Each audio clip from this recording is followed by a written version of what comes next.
From CCP comes some exciting new Sofubi toy releases. Part of their middle-sized series of figures, there are a few that I wanted to take a look at today with Mechagodzilla, Space Godzilla, and Hedorah. For those unfamiliar, CCP is a Japanese Sofubi toy company which stands for Character Contents Production. They've been around for a very long time. I don't know exactly how long, but they've been putting out figures for a very, very long time, and I like a lot of their work. Just recently, I actually got my first CCP figure, which is part of this line of middle-sized figures as well. Over the course of this past year, I would say their middle-sized series of figures have been increasingly interesting to me because they do what I love most in Sofubi toys, which is playing with colors. And a lot of them are clear vinyls or translucent vinyls with beautiful mixes of vibrant, bright colors that have lots of contrast, and these particular figures we're looking at today are no exception. So the first one that caught my eye, which I instantly pre-ordered as soon as I found it, is this wonderful Mechagodzilla 1974. This particular colorway is like a mid-transformation sort of appearance. So from the original Godzilla vs. Mechagodzilla 1974, it's when Mechagodzilla reveals its true form. So it's kind of that in-between. It's similar to the Bandai Premium Series set that was put out a few years back, which I wish I had my hands on because I think that those are some of the best looking Sofubi toy Mechagodzillas in vibrant colors. This does not have glitter, I don't believe, but because I couldn't get my hands on that premium set from Bandai, I was on the hunt for that particular mid-transformation look, so this is basically a miracle in toy form from a different company. We have basically exactly what I was looking for in a slightly different scale.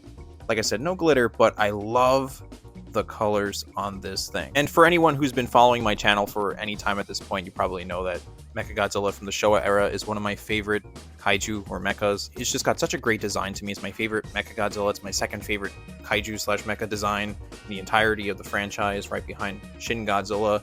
So this figure is something I'm really excited for, and I'm not sure if this is the first outing that CCP has done a Mechagodzilla 74 sculpt. To my knowledge, I haven't seen a Mechagodzilla from them, at least in the past. I don't know if this is the first figure. Someone who knows better can comment down below. But the sculpt on this thing looks great, but I would say it's the vibrant array of colors here and that translucent vinyl that just really sucks me in. I am such a fan of translucent vinyls and vibrant colors, which is why I love Sofubi toys so much. So this is a prime example of what you can do with the medium. Now, shortly after I found that Mechagodzilla, I came across this version here, which I absolutely adore, but unfortunately I cannot find one right now that's available.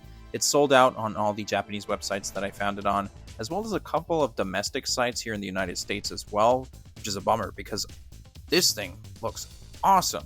It's actually, I think, almost an identical paint scheme to the Godzilla 54 that I just got from CCP. And you can see here in this footage of this Godzilla 54 that I took, this is a beautiful color that kind of plays wonderfully with light. This is why I love these things, because it kind of takes on a different appearance.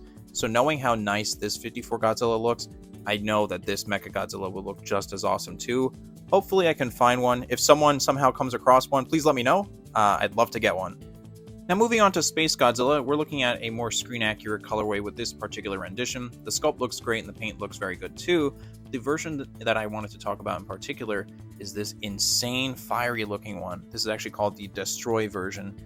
Basically just looks like a meltdown Godzilla, but it's Space Godzilla. So we have this, what appears to be translucent orange vinyl with mixes of orange and red sprays and gold as well. This is definitely one of the more out there paint schemes for a Space Godzilla toy. We do not generally get crazy colors like this on Space Godzilla figures.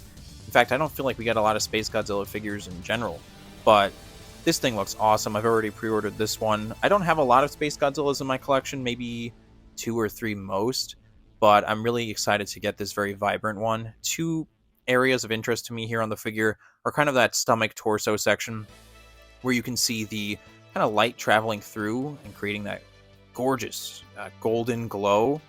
And then speaking of gold, I just love the detail of all these crystals throughout the body being painted in a gold color scheme.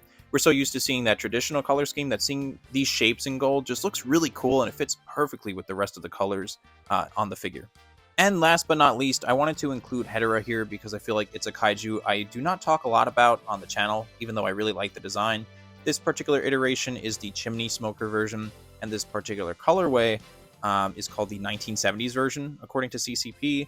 But for more veteran Sofubi toy collectors, I believe this is considered the Hawaiian colorway, which kind of harkens back to the original 1970s Bullmark figures, if I'm not mistaken.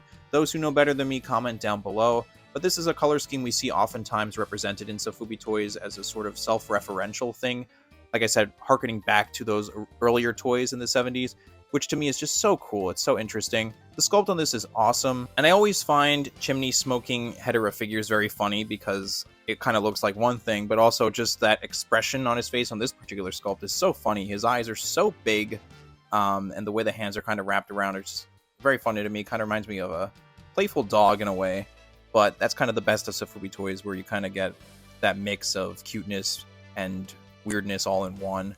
It's a great looking figure. I don't know if I'll be picking this one up yet. I do believe there's also like a black color scheme as part of this more current release. But I kind of just wanted to briefly talk about these figures. I haven't done a figure preview video in a while because there hasn't been too much catching my eye right now, but we're still early in 2024, so I'm sure there will be plenty of exciting releases to come out. But generally, I really love these CCP middle-sized series figures. They've been doing amazing work. I only have one right now, but with these couple coming out, if they continue this trend of translucent vinyl with crazy colors, I am sure I will have plenty more in the near future, because these are pretty affordable too for Sofubi toys. Granted, they're about 5 inches tall, but they go for about $30–40 depending where you get them from, so they don't really break the bank too much compared to other Sofubi toys that are exponentially more expensive.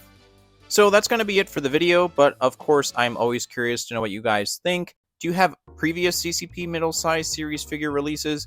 Comment your thoughts below about those previous ones, upcoming ones I haven't talked about in this video, and these ones as well. And of course, if you're new to the channel, please consider leaving a like, subscribing, and taking a look at my other Godzilla figure content on the channel as well.